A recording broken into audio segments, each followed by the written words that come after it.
किताब कोश विच सारिਆਂ ਨੂੰ ਅਸੀਂ ਜੀ ਆਇਆਂ ਆਖਦੇ ਹਾਂ। ਅੱਜ ਇਸ ਵੀਡੀਓ ਵਿੱਚ ਅਸੀਂ ਇਤਿਹਾਸ ਦਾ ਪਾਠ ਪੜਾਂਗੇ। ਸਾਡਾ ਅੱਜ ਦਾ ਵਿਸ਼ਾ ਹੈ ਆਧੁਨਿਕ ਭਾਰਤ।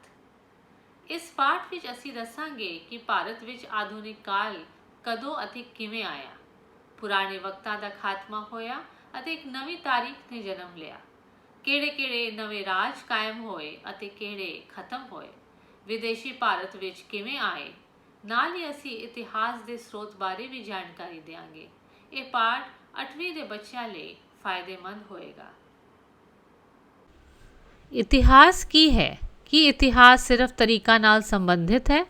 नहीं, इतिहास तरीका नालों बहुत ज़्यादा अहमियत रखता है।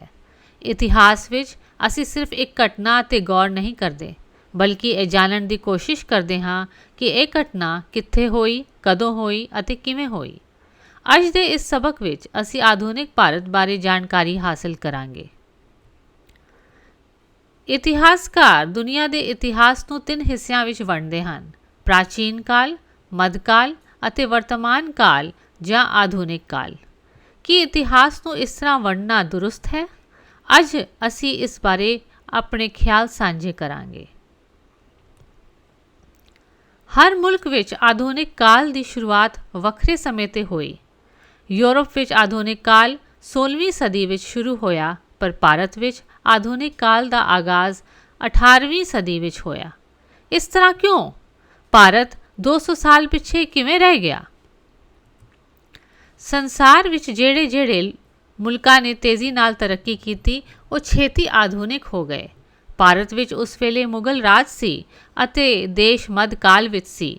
ਤਰੱਕੀ ਪੱਖੋਂ ਭਾਰਤ ਪਿਛੜਿਆ ਮੁਲਕ ਸੀ। ਸੰਨ 1707 ਵਿੱਚ ਬਾਦਸ਼ਾਹ ਔਰੰਗਜ਼ੇਬ ਦੀ ਮੌਤ ਹੋਈ। ਇਸ ਤੋਂ ਬਾਅਦ ਇੱਕ ਸਿਲਸਿਲੇ ਦੀ ਸ਼ੁਰੂਆਤ ਹੋਈ ਜੋ ਕਿ ਯੂਰੋਪੀਅਨ ਤਾਕਤਾਂ ਦੇ ਆਉਣ ਨਾਲ ਖਤਮ ਹੋਇਆ। ਉਪਰੰਤ ਭਾਰਤ ਵਿੱਚ ਆਧੁਨਿਕ ਕਾਲ ਦੀ ਸ਼ੁਰੂਆਤ ਹੋਈ। ਸਾਨੂੰ ਇਹ ਗੱਲ ਜਾਣਨ ਦੀ ਲੋੜ ਹੈ ਕਿ ਆਧੁਨਿਕਤਾ ਕੀ ਹੁੰਦੀ ਹੈ। ਸ਼ਬਦਕੋਸ਼ ਦੇ ਮੁਤਾਬਕ ਆਧੁਨਿਕ ਦਾ ਮਤਲਬ ਹੁੰਦਾ ਹੈ ਵਰਤਮਾਨ ਸਮਾਂ, ਨਵੀਨ, ਮੌਜੂਦਾ, ਅਜੋਕਾ, ਮਾਡਰਨ ਜਾਂ ਇਸ ਸਮੇਂ ਦਾ। ਕੀ ਇਸ ਕਾਲ ਨੂੰ ਆਧੁਨਿਕ ਕਾਲ ਕਹਿਣਾ ਠੀਕ ਹੈ? ਇੱਕ ਲਿਖਾਰੀ ਹੋਇਆ ਹੈ ਜੇਮਸ ਮਿਲ। ਉਸਨੇ 3 ਜਿਲਦਾਂ ਵਿੱਚ ਇੱਕ ਕਿਤਾਬ ਲਿਖੀ ਸੀ, ਬਰਤਾਨਵੀ ਭਾਰਤ ਦਾ ਇਤਿਹਾਸ। ਉਸ ਕਿਤਾਬ ਵਿੱਚ ਮਿਲ ਨੇ ਭਾਰਤੀ ਇਤਿਹਾਸ ਨੂੰ 3 ਹਿੱਸਿਆਂ ਵਿੱਚ ਵੰਡਿਆ ਹੈ, ਜਿਸ ਨੂੰ ਉਹ ਹਿੰਦੂ ਕਾਲ, ਮੁਸਲਮਾਨ ਕਾਲ ਅਤੇ ਬਰਤਾਨਵੀ ਕਾਲ ਕਹਿੰਦਾ ਹੈ। ਜੇਮਸ ਮਿਲ ਦਾ ਅਸਲ ਮਕਸਦ ਕੁਝ ਹੋਰ ਸੀ। ਉਹ ਇਹ ਕਹਿਣਾ ਚਾਹੁੰਦਾ ਸੀ ਕਿ ਅੰਗਰੇਜ਼ਾਂ ਦੀ ਸਰਕਾਰ ਬਹੁਤ ਚੰਗੀ ਸੀ ਅਤੇ ਇਸ ਤੋਂ ਪਹਿਲਾਂ ਭਾਰਤ ਵਿੱਚ ਬੁਰਾ ਵਕਤ ਸੀ। ਇਸ ਤਰੀਕੇ ਨਾਲ ਉਹ ਅੰਗਰੇਜ਼ ਰਾਜ ਨੂੰ ਜਾਇਜ਼ ਠਹਿਰਾਉਣਾ ਚਾਹੁੰਦਾ ਸੀ। ਪਰ ਧਰਮ ਅਤੇ ਦੀਨ ਦੇ ਆਧਾਰ 'ਤੇ ਇਤਿਹਾਸ ਨੂੰ ਵੰਡਣਾ ਗਲਤ ਹੈ। ਇੱਕ ਦਿਲਚਸਪ ਗੱਲ ਇਹ ਵੀ ਹੈ ਕਿ ਜੇਮਸ ਮਿਲ ਨੇ ਭਾਰਤ ਬਾਰੇ ਕਿਤਾਬ ਲਿਖੀ, ਪਰ ਉਹ ਭਾਰਤ ਕਦੀ ਨਹੀਂ ਸੀ ਆਇਆ। ਭਾਰਤੀ ਲਿਖਾਰੀ ਇਸ ਯੁੱਗ ਨੂੰ ਆਧੁਨਿਕ ਯੁੱਗ ਦੀ ਥਾਂ ਬਰਤਾਨਵੀ ਬਸਤੀਵਾਦੀ ਦੌਰ ਕਹਿਣਾ ਪਸੰਦ ਕਰਦੇ ਹਨ, ਕਿਉਂਕਿ ਭਾਰਤ ਅੰਗਰੇਜ਼ਾਂ ਦੀ ਇੱਕ ਬਸਤੀ ਬਣ ਗਿਆ ਸੀ ਜਿੱਥੇ ਉਹਨਾਂ ਦਾ ਰਾਜ ਸੀ। ਸਗੋਂ ਇੱਕ ਭਾਰਤੀ ਲਿਖਾਰੀ ਇਸ ਦੌਰ ਨੂੰ ਹਨੇਰ ਯੁੱਗ ਵੀ ਕਹਿੰਦਾ ਹੈ। ਕੀ ਤੁਸੀਂ ਜਾਣਦੇ ਹੋ ਉਹ ਲਿਖਾਰੀ ਕੌਣ ਹੈ? ਆਧੁਨਿਕ ਸਮਾਜ ਦੇ ਕਈ ਗੁਣ ਹੁੰਦੇ ਹਨ, ਜਿਵੇਂ ਕਿ ਵਿਗਿਆਨ ਦੀ ਤਰੱਕੀ, ਨਵੀਆਂ ਖੋਜਾਂ ਜੋ ਕਿ ਇਨਸਾਨੀ ਜ਼ਿੰਦਗੀ ਨੂੰ ਸੁਖੀ ਬਣਾਉਣ ਵਿੱਚ ਲਾਹੇਵੰਦ ਹੋਣ, ਨਾਲ ਹੀ ਜਨਤਕ ਪੜ੍ਹਾਈ ਜਿੱਥੇ ਪੜ੍ਹਾਈ ਅਤੇ ਸਕੂਲ ਦਾ ਹੱਕ ਸਾਰਿਆਂ ਨੂੰ ਹੋਵੇ, ਸਿਰਫ ਅਮੀਰਾਂ ਨੂੰ ਨਹੀਂ। ਇਸੇ ਤਰ੍ਹਾਂ ਆਧੁਨਿਕਤਾ ਵਿੱਚ ਪ੍ਰਗਤੀ ਦੀ ਅਹਿਮ ਭੂਮਿਕਾ ਹੁੰਦੀ ਹੈ। ਪ੍ਰਗਤੀ ਦੇ ਨਾਲ ਆਜ਼ਾਦੀ, ਇਨਸਾਨੀ ਸਮਾਨਤਾ ਤੇ ਬਰਾਬਰੀ, ਲੋਕਤੰਤਰ ਅਤੇ ਵੋਟਾਂ ਦਾ ਅਧਿਕਾਰ, ਅਖਬਾਰਾਂ, ਟੀਵੀ ਅਤੇ ਹੋਰ ਸਾਧਨ, ਜਨਤਕ ਮਨ ਪਰਚਾਵ ਦੇ ਸਾਧਨ, ਅਗਾਂਹ ਵਧੂ ਖਿਆਲ, ਇਨਸਾਨੀ ਹੱਕ, ਔਰਤਾਂ, ਬੱਚਿਆਂ ਅਤੇ ਬਜ਼ੁਰਗਾਂ ਦੇ ਹੱਕ, ਇਹ ਸਾਰੇ ਆਧੁਨਿਕਤਾ ਦੇ ਪ੍ਰਤੀਕ ਹਨ। ਉਸ ਵੇਲੇ ਦੇ ਭਾਰਤੀ ਸਮਾਜ ਵਿੱਚ ਕਾਫੀ ਬੁਰਾਈਆਂ ਸਨ। ਬਹੁਤੇ ਇਤਿਹਾਸਕਾਰ 18ਵੀਂ ਸਦੀ ਨੂੰ ਇੱਕ ਹਨੇਰ ਯੁੱਗ ਵਜੋਂ ਵੇਖਦੇ ਹਨ। ਉਸ ਵੇਲੇ ਰਾਜੇ ਆਪਸ ਵਿੱਚ ਲੜਦੇ ਰਹੇ ਅਤੇ ਲੋਕਾਂ ਦਾ ਬਹੁਤਾ ਖਿਆਲ ਨਹੀਂ ਸੀ ਰੱਖਦੇ। ਖੇਤੀ, ਵਪਾਰ ਅਤੇ ਉਦਯੋਗ ਕਮਜ਼ੋਰ ਸੀ। ਰੂੜੀਵਾਦ ਦਾ ਬੋਲਬਾਲਾ ਸੀ। ਆਰਥਿਕ ਪੱਖੋਂ ਭਾਰਤ ਕਮਜ਼ੋਰ ਸੀ ਅਤੇ ਸਮਾਜ ਵਿੱਚ ਕਈ ਬੁਰਾਈਆਂ ਸਨ। 18ਵੀਂ ਸਦੀ ਵਿੱਚ ਨਵੀਆਂ ਰਿਆਸਤਾਂ ਅਤੇ ਤਾਕਤਾਂ ਨੇ ਜਨਮ ਲਿਆ। ਮੁਗਲ ਰਾਜ ਦੀ ਕਮਜ਼ੋਰੀ ਅਤੇ ਪਤਨ ਤੋਂ ਬਾਅਦ ਨਵੀਆਂ ਰਿਆਸਤਾਂ ਅਤੇ ਤਾਕਤਾਂ ਉੱਭਰ ਕੇ ਆਈਆਂ। ਦੱਖਣ ਭਾਰਤ ਵਿੱਚ 1724 ਵਿੱਚ ਨਿਜ਼ਾਮ ਉਲ ਮੁਲਕ ਨੇ ਹੈਦਰਾਬਾਦ ਨੂੰ ਇੱਕ ਆਜ਼ਾਦ ਰਿਆਸਤ ਬਣਾਇਆ। ਇਸੇ ਤਰ੍ਹਾਂ ਹੈਦਰ ਅਲੀ ਅਤੇ ਉਹਦੇ ਪੁੱਤਰ ਟੀਪੂ ਸੁਲਤਾਨ ਨੇ ਮੈਸੂਰ ਨੂੰ ਇੱਕ ਅਲੱਗ ਰਾਜ ਵਜੋਂ ਖੜਾ ਕੀਤਾ। ਮੁਰਸ਼ਿਦ ਕੁਲੀ ਖਾਨ ਅਤੇ ਅਲੀ ਵਰਦੀ ਖਾਨ ਨੇ ਬੰਗਾਲ ਨੂੰ ਇੱਕ ਰਿਆਸਤ ਬਣਾਇਆ। 1739 ਵਿੱਚ ਅਵਧ ਨੂੰ ਸਾਦਤ ਖਾਨ ਨੇ ਇੱਕ ਆਜ਼ਾਦ ਰਿਆਸਤ ਬਣਾਇਆ। ਮਰਾਠਿਆਂ ਨੇ ਮੁਗਲਾਂ 'ਤੇ ਹਮਲਾ ਕਰਨਾ ਸ਼ੁਰੂ ਕੀਤਾ ਅਤੇ ਪੰਜਾਬ ਵਿੱਚ ਸਿੱਖ ਉੱਭਰ ਕੇ ਆਏ।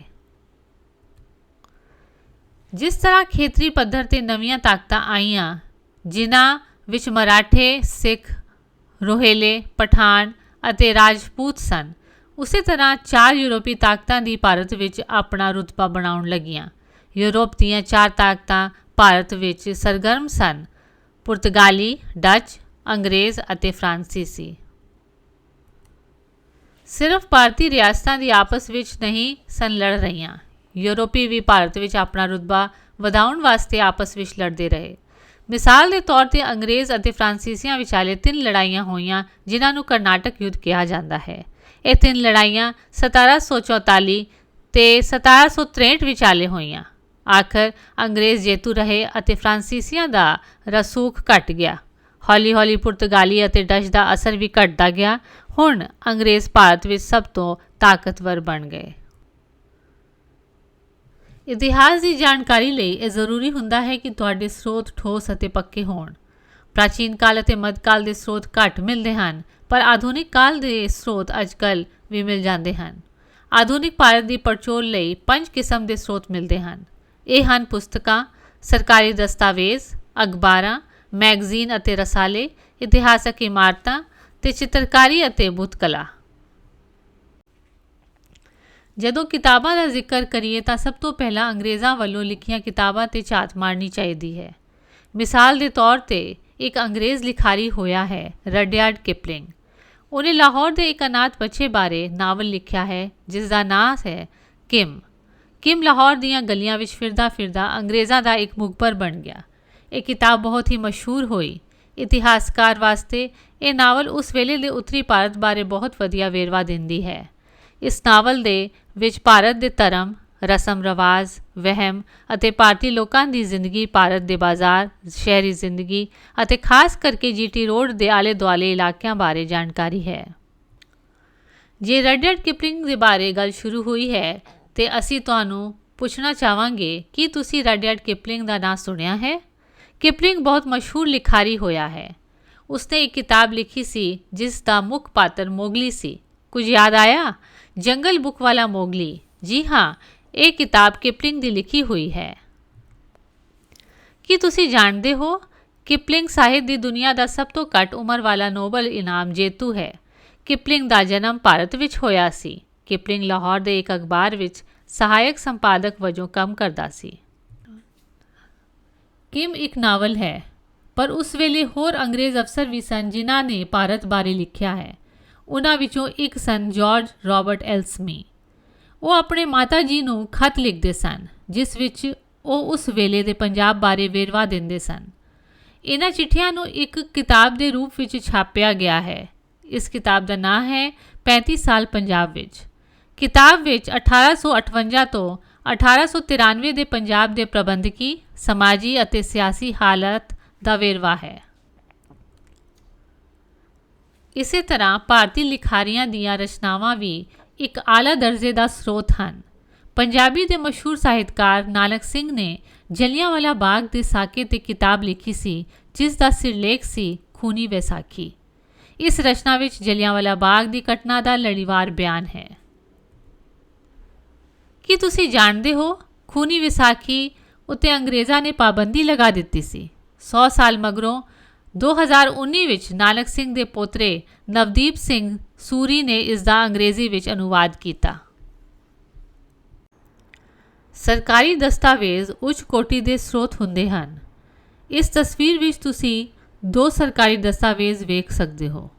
ਪਹਿਲਾ ਹੈ 1947 ਵਿੱਚ ਭਾਰਤ ਦੀ ਆਜ਼ਾਦੀ ਦਾ ਐਲਾਨ ਅਤੇ ਦੂਸਰਾ ਹੈ ਹਿੰਦ ਦੀ ਵੰਡ ਤੋਂ ਬਾਅਦ ਪੰਜਾਬੀਆਂ ਦਾ ਹਿਜਰਤ ਕਰਨਾ, ਜਿਸ ਵਿੱਚ ਸਿੱਖ ਅਤੇ ਹਿੰਦੂ ਪਾਕਿਸਤਾਨ ਵਾਲੇ ਇਲਾਕੇ ਨੂੰ ਛੱਡ ਕੇ ਭਾਰਤ ਆਏ ਅਤੇ ਮੁਸਲਮਾਨ ਭਾਰਤ ਛੱਡ ਕੇ ਪਾਕਿਸਤਾਨ ਵਾਲੇ ਇਲਾਕੇ ਵਿੱਚ ਚਲੇ ਗਏ। ਇਹ ਦਸਤਾਵੇਜ਼ ਅੰਗਰੇਜ਼ਾਂ ਵੱਲੋਂ ਤਿਆਰ ਕੀਤਾ ਗਿਆ ਸੀ। ਇਹ ਦਸਤਾਵੇਜ਼ ਬਹੁਤ ਅਹਿਮੀਅਤ ਰੱਖਦਾ ਹੈ ਕਿਉਂਕਿ ਇਸ ਨਾਲ ਦੇਸ਼ ਦੇ ਮੁਕੱਦਰ ਦਾ ਫੈਸਲਾ ਹੋਇਆ ਸੀ। ਇਸ ਵਿੱਚ ਕਿਹਾ ਗਿਆ ਹੈ ਕਿ ਭਾਰਤ 15 ਅਗਸਤ 1947 ਨੂੰ ਆਜ਼ਾਦ ਹੋ ਜਾਵੇਗਾ। ਨਾਲ ਹੀ ਭਾਰਤ ਦੀ ਦੋ ਮੁਲਕਾਂ ਵਿੱਚ ਵੰਡ ਹੋਵੇਗੀ, ਭਾਰਤ ਅਤੇ ਪਾਕਿਸਤਾਨ। ਇਸ ਤਰ੍ਹਾਂ ਦੋਨੋਂ ਮੁਲਕ 15 ਅਗਸਤ 1947 ਨੂੰ ਆਜ਼ਾਦ ਹੋਏ। ਅਖਬਾਰ ਦੀ ਇੱਕ ਅਹਿਮ ਸਰੋਤ ਹੁੰਦੇ ਹਨ। ਜਦੋਂ ਕੋਈ ਵਾਕਿਆ ਹੁੰਦਾ ਹੈ, ਅਖਬਾਰ ਉਸ ਵੇਲੇ ਇਸ ਦਾ ਵੇਰਵਾ ਛਾਪਦੇ ਹਨ। ਕੁਝ ਦਹਾਕਿਆਂ ਮਗਰੋਂ ਇਹ ਸਾਡੀ ਤਾਰੀਖ ਦਾ ਹਿੱਸਾ ਬਣ ਜਾਂਦੇ ਹਨ। ਇਸ ਤਸਵੀਰ ਵਿੱਚ ਤੁਸੀਂ 3 ਅਖਬਾਰ ਵੇਖ ਰਹੇ ਹੋ। ਪਹਿਲਾ ਅਖਬਾਰ ਹੈ ਜੋ ਕਿ 1867 ਵਿੱਚ ਛਪਿਆ ਸੀ। ਇਹ ਪੰਜਾਬੀ ਜ਼ੁਬਾਨ ਦਾ ਪਹਿਲਾ ਅਖਬਾਰ ਸੀ। ਇਸ ਦਾ ਨਾਂ ਸੀ ਅਖਬਾਰ ਸ਼੍ਰੀ ਦਰਬਾਰ ਸਾਹਿਬ ਅੰਮ੍ਰਿਤਸਰ ਜੀ। ਇਸ ਦੇ ਸੰਪਾਦਕ ਸਨ ਮੁਨਸ਼ੀ ਹਰੀ ਨਾਰਾਇਣ ਅਤੇ ਮੈਨੇਜਰ ਸਨ ਫਿਰਾਇਆ ਮਲ। ਜੇ ਅਖਬਾਰਾਂ ਦੀ ਗੱਲ ਕਰੀਏ ਤਾਂ ਸਭ ਦਾ ਧਿਆਨ ਬੰਗਾਲ ਵੱਲ ਜਾਂਦਾ ਹੈ ਕਿਉਂਕਿ ਏਸ਼ੀਆ ਦਾ ਪਹਿਲਾ ਅਖਬਾਰ ਕਲਕੱਤੇ ਵਿੱਚ ਛਪਿਆ ਸੀ। ਅਖਬਾਰ ਦਾ ਨਾਂ ਸੀ ਹਿਕੀਜ਼ ਬੰਗਾਲ ਗਜ਼ਟ। ਇਹ ਅਖਬਾਰ ਉਦੋਂ ਦੇ ਗਵਰਨਰ ਜਨਰਲ ਵਾਰਨ ਹੇਸਟਿੰਗਜ਼ ਦੇ ਬਹੁਤ ਖਿਲਾਫ ਲਿਖਦਾ ਸੀ ਅਤੇ ਇਤਿਹਾਸਕਾਰ ਉਸ ਵੇਲੇ ਦੀ ਈਸਟ ਇੰਡੀਆ ਕੰਪਨੀ ਦੀਆਂ ਮਾੜੀਆਂ ਕਰਤੂਤਾਂ ਜਾਣਨ ਲਈ ਅੱਜ ਵੀ ਉਸ ਅਖਬਾਰ ਦੀਆਂ ਖਬਰਾਂ ਪੜ੍ਹਦੇ ਹਨ। ਇਸੇ ਤਰ੍ਹਾਂ ਜਦੋਂ ਜਲਿਆਂਵਾਲਾ ਬਾਗ ਦਾ ਸਾਕਾ ਹੋਇਆ ਤੇ ਭਾਰਤ ਦੇ ਅਖਬਾਰਾਂ ਵਿੱਚ ਇਸ ਹਾਦਸੇ ਬਾਰੇ ਖਬਰਾਂ ਛਾਪਣ ਤੇ ਪਾਬੰਦੀ ਸੀ, ਪਰ ਅਮਰੀਕਾ ਦੇ ਅਖਬਾਰਾਂ ਉੱਤੇ ਇਸ ਤਰ੍ਹਾਂ ਦੀ ਕੋਈ ਪਾਬੰਦੀ ਨਹੀਂ ਸੀ। ਉਹਨਾਂ ਨੇ ਇਸ ਕਾਂਡ ਦਾ ਵੇਰਵਾ ਵਿਸਥਾਰ ਨਾਲ ਲਿਖਿਆ। ਉਦੋਂ ਦੇ ਇੱਕ ਅਮਰੀਕੀ ਅਖਬਾਰ ਦ ਸਨ ਐਂਡ ਨਿਊਯਾਰਕ ਹੈਰਲਡ ਨੇ ਪਹਿਲੇ ਸਫ਼ੇ ਤੇ ਇਹ ਖਬਰ ਛਾਪੀ। ਸਾਕਾ ਜਲਿਆਂਵਾਲਾ ਬਾਗ ਬਾਰੇ ਇੱਕ ਹੋਰ ਅਹਿਮ ਗੱਲ ਦਾ ਵੇਰਵਾ ਦਿੰਦੇ ਚੱਲੀਏ। ਅੰਗਰੇਜ਼ਾਂ ਵੱਲੋਂ ਉਸ ਵੇਲੇ ਇਸ ਸਾਕੇ ਬਾਰੇ ਖਬਰ ਛਾਪਣ ਤੇ ਪਾਬੰਦੀਆਂ ਸਨ, ਪਰ ਇੱਕ ਬਹਾਦਰ ਅੰਗਰੇਜ਼ ਸੰਪਾਦਕ ਅਤੇ ਇੱਕ ਭਾਰਤੀ ਪੱਤਰਕਾਰ ਨੇ ਇਹਨਾਂ ਪਾਬੰਦੀਆਂ ਦੀ ਪਰਵਾਹ ਨਾ ਕਰਦੇ ਹੋਏ ਲੋਕਾਂ ਤੱਕ ਅਸਲੀਅਤ ਪਹੁੰਚਾਉਣ ਦਾ ਫੈਸਲਾ ਕੀਤਾ। ਉਹਨਾਂ ਇਸ ਸਾਕੇ ਦੀਆਂ ਤਸਵੀਰਾਂ ਪ੍ਰਾਪਤ ਕੀਤੀਆਂ ਅਤੇ ਲੁਕੋ ਕੇ ਲੈ ਆਏ। ਮਨਾਹੀ ਦੇ ਬਾਵਜੂਦ ਇਹ ਖਬਰ ਦੁਨੀਆ ਤੱਕ ਪਹੁੰਚਣ ਵਿੱਚ ਕਾਮਯਾਬ ਰਹੇ। ਇਸ ਸੰਪਾਦਕ ਦਾ ਨਾਂ ਸੀ B.G. ਹੌਰਨੀਮੈਨ ਅਤੇ ਪੱਤਰਕਾਰ ਸੀ ਗੋਵਰਧਨ ਦਾਸ। ਅੰਗਰੇਜ਼ ਸਰਕਾਰ ਇਸ ਗੱਲ ਤੇ ਬਹੁਤ ਗੁੱਸਾ ਹੋਈ। ਸਰਕਾਰ ਨੇ ਦੋਨਾਂ ਨੂੰ ਗ੍ਰਿਫਤਾਰ ਕਰ ਲਿਆ। ਗੋਵਰਧਨ ਦਾਸ ਨੂੰ 3 ਸਾਲ ਦੀ ਕੈਦ ਦੀ ਸਜ਼ਾ ਸੁਣਾਈ ਅਤੇ ਹੌਰਨੀਮੈਨ ਨੂੰ ਮੁਲਕ ਵਿੱਚੋਂ ਕੱਢ ਦਿੱਤਾ ਗਿਆ। ਉਸ ਦੀ ਯਾਦ ਵਿੱਚ ਮੁੰਬਈ ਵਿਚਾਲੇ ਇੱਕ ਬਗੀਚੇ ਦਾ ਨਾਂ ਹੌਰਨੀਮੈਨ ਸਰਕਲ ਬਾਗ ਰੱਖਿਆ ਗਿਆ ਹੈ। ਕੀ ਤੁਸੀਂ ਜਾਣਦੇ ਹੋ ਕਿ ਭਾਰਤ ਦਾ ਸਭ ਤੋਂ ਪੁਰਾਣਾ ਅਖਬਾਰ ਕਿਹੜਾ ਹੈ ਜੋ ਅੱਜ ਕੱਲ੍ਹ ਵੀ ਛਪਦਾ ਹੈ? ਇਹ ਅਖਬਾਰ ਹੈ ਮੁੰਬਈ ਸਮਾਚਾਰ, ਜੋ ਕਿ ਗੁਜਰਾਤੀ ਜ਼ੁਬਾਨ ਵਿੱਚ ਛਪਦਾ ਹੈ। ਇਸੇ ਤਰ੍ਹਾਂ ਭਾਰਤ ਵਿੱਚ 4 ਐਸੇ ਅਖਬਾਰ ਹਨ ਜੋ ਕਿ 100 ਸਾਲਾਂ ਤੋਂ ਰੋਜ਼ਾਨਾ ਛਪਦੇ ਆ ਰਹੇ ਹਨ। ਇਹ ਹਨ the Times of India, the Pioneer, the Hindu ਤੇ ਦ ਟ੍ਰਿਬਿਊਨ। ਕਲਾ ਵੀ ਇਤਿਹਾਸ ਨੂੰ ਜਾਣਨ ਦਾ ਇੱਕ ਸਰੋਤ ਹੁੰਦਾ ਹੈ। ਇਸ ਬੁੱਤ ਨੂੰ ਵੇਖੋ। ਇਹ ਰਾਣੀ ਵਿਕਟੋਰੀਆ ਦਾ ਬੁੱਤ ਹੈ ਜੋ ਕਿ ਅੱਜ ਦੀ ਬੰਗਲੌਰ ਵਿੱਚ ਵੇਖਿਆ ਜਾ ਸਕਦਾ ਹੈ। ਭਾਰਤ ਵਿੱਚ ਰਾਣੀ ਵਿਕਟੋਰੀਆ ਦੇ ਕਈ ਬੁੱਤ ਲਗਾਏ ਗਏ ਸਨ। ਹਾਲਾਂਕਿ ਰਾਣੀ ਵਿਕਟੋਰੀਆ ਇੱਕ ਵਾਰੀ ਵੀ ਭਾਰਤ ਵਿੱਚ ਨਹੀਂ ਆਈ। ਅਜੀਬ ਗੱਲ ਇਹ ਹੈ ਕਿ ਇਸ ਬੁੱਤ ਦਾ ਸਾਰਾ ਖਰਚਾ ਭਾਰਤੀਆਂ ਨੇ ਦਿੱਤਾ ਸੀ। ਸਭ ਤੋਂ ਵੱਧ ਪੈਸੇ ਮੈਸੂਰ ਦੇ ਰਾਜੇ ਨੇ ਦਿੱਤਾ। ਭਲਾ ਕਿਉਂ? ਸੋਚੋ ਤੇ ਵਿਚਾਰੋ। ਬੁੱਤ ਦੀ ਤਰ੍ਹਾਂ ਚਿੱਤਰਕਾਰੀ ਵੀ ਇੱਕ ਸਰੋਤ ਹੁੰਦਾ ਹੈ। ਇਸ ਚਿੱਤਰ ਵਿੱਚ ਹਿੰਦੁਸਤਾਨੀ ਅਤੇ ਬਰਮੀ ਪਹਿਰਾਵਾ ਦਰਸਾਇਆ ਗਿਆ ਹੈ। 8 ਬੰਦੇ ਅਲੱਗ-ਅਲੱਗ ਕਿਸਮ ਦੀ ਪੋਸ਼ਾਕ ਪਾ ਕੇ ਖੜੇ ਹਨ। 19ਵੀਂ ਸਦੀ ਦਾ ਇਹ ਚਿੱਤਰ ਕਿਸ ਸ਼ਹਿਰ ਦਾ ਹੈ? ਜੇ ਧਿਆਨ ਨਾਲ ਦੇਖੋ ਤੇ ਤੁਹਾਨੂੰ ਤਸਵੀਰ ਵਿੱਚ ਇੱਕ ਕਿਲਾ ਵੀ ਨਜ਼ਰ ਆਏਗਾ। ਇਹ ਹੈ ਦਿੱਲੀ ਦਾ ਲਾਲ ਕਿਲਾ। ਇਤਿਹਾਸਕ ਇਮਾਰਤਾਂ ਵੀ ਤਾਰੀਖ ਜਾਣਨ ਦਾ ਜ਼ਰੀਆ ਹੁੰਦੀਆਂ ਹਨ। ਅਸੀਂ 2 ਇਤਿਹਾਸਕ ਇਮਾਰਤਾਂ ਤੇ ਗੌਰ ਕਰਾਂਗੇ। ਪਹਿਲੀ ਇਮਾਰਤ ਹੈ ਮੁੰਬਈ ਦਾ ਬਾਂਦਰਾ ਕਿਲਾ ਅਤੇ ਦੂਜਾ ਹੈ ਜਲਿਆਂਵਾਲਾ ਬਾਗ ਕਾਂਡ ਦੀ ਯਾਦਗਾਰ। ਪਹਿਲਾਂ ਬਾਂਦਰਾ ਕਿਲੇ ਵੱਲ ਧਿਆਨ ਦਿਓ। ਇਹ ਕਿਸ ਨੇ ਬਣਾਇਆ ਸੀ? ਇਹ ਕਿਲਾ ਪੁਰਤਗਾਲੀਆਂ ਨੇ ਬਣਾਇਆ ਸੀ। ਇਸ ਤੋਂ ਸਾਫ਼ ਪਤਾ ਲੱਗਦਾ ਹੈ ਕਿ ਉਸ ਵੇਲੇ ਪੁਰਤਗਾਲੀ ਭਾਰਤ ਵਿੱਚ ਜਾਂ ਖਾਸ ਕਰਕੇ ਬੰਬਈ ਦੇ ਨੇੜੇ ਇਲਾਕਿਆਂ ਵਿੱਚ ਆਪਣਾ ਦਬਦਬਾ ਰੱਖਦੇ ਸਨ। ਉਹ ਇੰਨੇ ਤਾਕਤਵਰ ਸਨ ਕਿ ਆਪਣਾ ਕਿਲਾ ਵੀ ਬਣਾ ਸਕਦੇ ਸਨ। ਦੂਜਾ ਸਵਾਲ ਹੈ, ਉਹਨਾਂ ਇਹ ਕਿਲਾ ਕਿਉਂ ਬਣਾਇਆ? ਵਿਚਾਰ ਕਰੋ ਕਿ ਕਿਲਾ ਕਿਉਂ ਬਣਾਇਆ ਜਾਂਦਾ ਹੈ। ਕਿਲਾ ਆਪਣੀ ਰਾਖੀ ਅਤੇ ਸੁਰੱਖਿਆ ਲਈ ਬਣਾਇਆ ਜਾਂਦਾ ਹੈ। ਇਸ ਦਾ ਮਤਲਬ ਪੁਰਤਗਾਲੀਆਂ ਕੋਲ ਕਾਫੀ ਜ਼ਮੀਨ ਅਤੇ ਦੌਲਤ ਸੀ ਜਿਸ ਦੀ ਉਹ ਰਾਖੀ ਕਰਨਾ ਚਾਹੁੰਦੇ ਸਨ। ਤੀਸਰਾ ਸਵਾਲ ਹੈ ਕਿ ਰਾਖੀ ਕਿਸ ਤੋਂ ਕਰਨਾ ਚਾਹੁੰਦੇ ਸਨ। ਪੁਰਤਗਾਲੀ ਸਿਰਫ ਭਾਰਤੀਆਂ ਤੋਂ ਹੀ ਨਹੀਂ ਸਗੋਂ ਦੂਸਰੇ ਯੂਰਪੀ ਤਾਕਤਾਂ ਤੋਂ ਵੀ ਆਪਣਾ ਬਚਾਅ ਕਰਨਾ ਚਾਹੁੰਦੇ ਸਨ। ਨਾਲੇ ਇਹ ਕਿਲਾ ਸਮੁੰਦਰੀ ਤੱਟ ਤੇ ਵੀ ਨਜ਼ਰ ਰੱਖਦਾ ਸੀ ਅਤੇ ਸੈਲਾਨੀਆਂ ਦੀ ਰੱਖਿਆ ਤੇ ਹਿਫਾਜ਼ਤ ਵੀ ਕਰਦਾ ਸੀ। ਇੱਕ ਆਖਰੀ ਦਿਲਚਸਪ ਗੱਲ ਕਿ ਤੁਸੀਂ ਜਾਣਦੇ ਹੋ ਕਿ ਪੁਰਤਗਾਲੀਆਂ ਨੇ ਇਸ ਕਿਲੇ ਦੇ ਦੱਖਣੀ ਪਾਸੇ ਦੇ 7 ਟਾਪੂ ਅੰਗਰੇਜ਼ਾਂ ਨੂੰ ਦਾਜ ਵਿੱਚ ਦਿੱਤੇ ਸਨ। ਉਹ ਟਾਪੂ ਅੱਜ ਮੁੰਬਈ ਸ਼ਹਿਰ ਦਾ ਹਿੱਸਾ ਹਨ। ਆਖਰ ਵਿੱਚ ਅਸੀਂ ਗੱਲ ਕਰਾਂਗੇ ਜਲਿਆਂਵਾਲਾ ਬਾਗ ਦੀ। ਅੰਮ੍ਰਿਤਸਰ ਸ਼ਹਿਰ ਵਿੱਚ ਦਰਬਾਰ ਸਾਹਿਬ ਨੇੜੇ ਇਹ ਯਾਦਗਾਰ ਹੈ।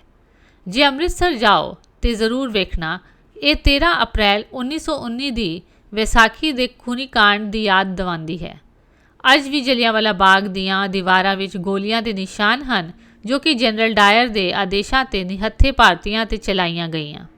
ਯਾਦ ਕਰੋ ਕਿ ਜਦੋਂ ਅਸੀਂ ਕਿਤਾਬਾਂ ਦੀ ਗੱਲ ਕੀਤੀ ਸੀ ਤੇ ਅਸੀਂ 2 ਲਿਖਾਰੀਆਂ ਦਾ ਜ਼ਿਕਰ ਕੀਤਾ ਸੀ, ਰਡਿਆਰਡ ਕਿਪਲਿੰਗ ਅਤੇ ਨਾਨਕ ਸਿੰਘ।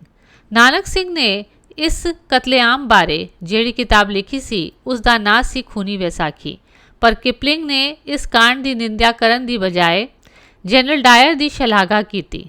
ਇਸ ਕਰਕੇ ਕਿਹਾ ਜਾਂਦਾ ਹੈ ਕਿ ਕਿਸੇ ਵੀ ਤੱਥ ਨੂੰ ਵਿਚਾਰਨ ਤੋਂ ਪਹਿਲਾਂ ਉਸ ਦੇ ਸਾਰੇ ਪੱਖ ਜਾਣਨੇ ਜ਼ਰੂਰੀ ਹੁੰਦੇ ਹਨ। ਇਸ ਵੀਡੀਓ ਨੂੰ ਬਣਾਉਣ ਲਈ ਅਸੀਂ ਬਹੁਤ ਸਾਰੇ ਸਰੋਤ ਨੂੰ ਜਾਂਚਿਆ ਹੈ। ਅਸੀਂ ਉਹਨਾਂ ਸਰੋਤਾਂ ਦਾ ਵੇਰਵਾ ਦੇਣਾ ਚਾਹੁੰਦੇ ਹਾਂ।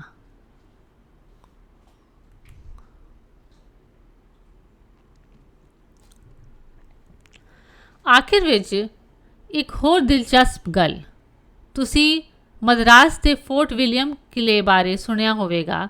ਇਹ ਬਹੁਤ ਮਸ਼ਹੂਰ ਇਮਾਰਤ ਹੈ, ਪਰ ਕੀ ਤੁਸੀਂ ਜਾਣਦੇ ਹੋ ਕਿ ਇਹ ਅੰਗਰੇਜ਼ਾਂ ਵੱਲੋਂ ਭਾਰਤ ਵਿੱਚ ਬਣਾਈ ਗਈ ਪਹਿਲੀ ਇਮਾਰਤ ਸੀ? ਇਸ ਥਾਂ ਨੂੰ ਗੋਰਾ ਸ਼ਹਿਰ ਵੀ ਆਖਿਆ ਜਾਂਦਾ ਸੀ ਕਿਉਂਕਿ ਸ਼ੁਰੂ ਵਿੱਚ ਇੱਥੇ ਸਿਰਫ ਅੰਗਰੇਜ਼ ਰਹਿੰਦੇ ਸਨ। ਹੌਲੀ ਹੌਲੀ ਕਿਲੇ ਦੇ ਲਾਗੇ ਲੋਕੀ ਵਸਦੇ ਗਏ ਤੇ ਇਸ ਨੇ ਇੱਕ ਸ਼ਹਿਰ ਦੀ ਸ਼ਕਲ ਅਖਤਿਆਰ ਕਰ ਲਈ। ਉਸ ਸ਼ਹਿਰ ਨੂੰ ਮਦਰਾਸ ਜਾਂ ਚੇਨਈ ਕਿਹਾ ਜਾਂਦਾ ਹੈ। ਕਿਤਾਬ ਕੋਸ਼ ਵਿੱਚ ਸਾਰਿਆਂ ਨੂੰ ਅਸੀਂ ਜੀ ਆਇਆਂ ਆਖਦੇ ਹਾਂ। ਅੱਜ ਇਸ ਵੀਡੀਓ ਵਿੱਚ ਅਸੀਂ ਇਤਿਹਾਸ ਦਾ ਪਾਠ ਪੜ੍ਹਾਂਗੇ। ਸਾਡਾ ਅੱਜ ਦਾ ਵਿਸ਼ਾ ਹੈ ਆਧੁਨਿਕ ਭਾਰਤ। ਇਸ ਪਾਠ ਵਿੱਚ ਅਸੀਂ ਦੱਸਾਂਗੇ ਕਿ ਭਾਰਤ ਵਿੱਚ ਆਧੁਨਿਕ ਕਾਲ ਕਦੋਂ ਅਤੇ ਕਿਵੇਂ ਆਇਆ, ਪੁਰਾਣੇ ਵਕਤਾਂ ਦਾ ਖਾਤਮਾ ਹੋਇਆ ਅਤੇ ਇੱਕ ਨਵੀਂ ਤਾਰੀਖ ਨੇ ਜਨਮ ਲਿਆ। ਕਿਹੜੇ-ਕਿਹੜੇ ਨਵੇਂ ਰਾਜ ਕਾਇਮ ਹੋਏ ਅਤੇ ਕਿਹੜੇ ਖਤਮ ਹੋਏ, ਵਿਦੇਸ਼ੀ ਭਾਰਤ ਵਿੱਚ ਕਿਵੇਂ ਆਏ। ਨਾਲ ਹੀ ਅਸੀਂ ਇਤਿਹਾਸ ਦੇ ਸਰੋਤ ਬਾਰੇ ਵੀ ਜਾਣਕਾਰੀ ਦੇਵਾਂਗੇ। ਇਹ ਪਾਠ 8ਵੀਂ ਦੇ ਬੱਚਿਆਂ ਲਈ ਫਾਇਦੇਮੰਦ ਹੋਏਗਾ।